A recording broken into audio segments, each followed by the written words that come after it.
వాడుకోకుండా ఏదో అప్లికేషన్ ఇస్తే తీసుకోవడం లేదా ఏంటి విషయము?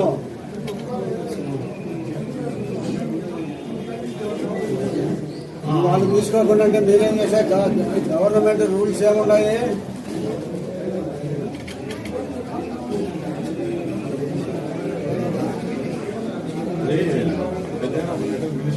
అవును, ఇయర్ వాళ్ళు ధృవీకరణ ఇయర్ బాడిగింట్లో ఇయరు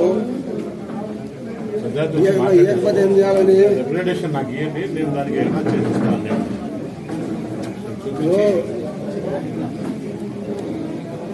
సరే, ఇప్పుడు పరిష్కారం అనేది ఉండాలి కదా. వాళ్ళు వచ్చినా ఇల్లు వచ్చిందా లేదు మన ఏంటి చెప్పు.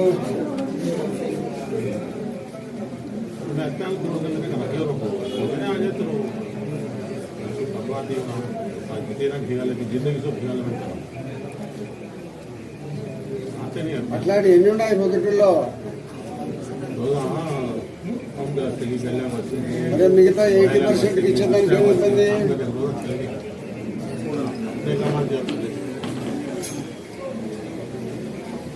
ఏం చెప్తాం, వాళ్ళు ఎలక్ట్రిసిటీ డిపార్ట్మెంట్ పోతే అప్లికేషన్ తీసుకోవడం లేదంట.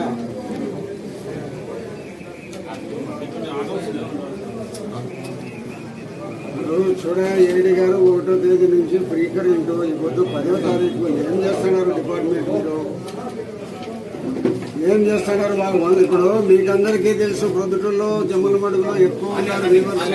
వాళ్ళకి ఎట్లా మనం సౌకర్యం కల్పించాలని తెలుసు. మీరేం పండుకొని ఇళ్ళలో ఉండరా?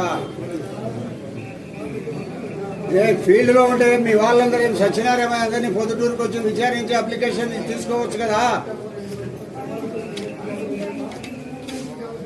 మీరు నిర్లక్ష్యం అనేది విడిచిపెట్టి పని చేయండి రాత్రి బావులు.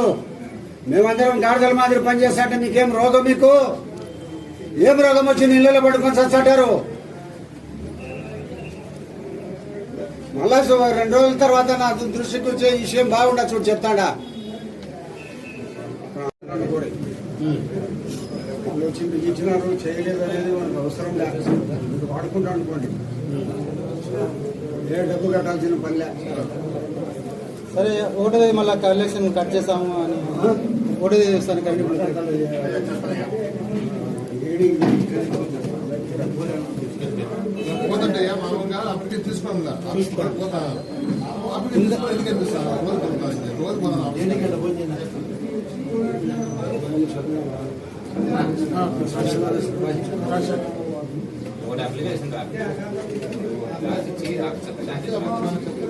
ప్రతి ఒక్కరూ తప్పనిసరిగా యూట్యూబ్లోకి వెళ్ళి కడప వార్తను లైక్ చేయండి, సబ్స్క్రైబ్ చేయండి. ఇట్లు మీ జి రమణయ్య, ఎడిటర్, కడప వార్త.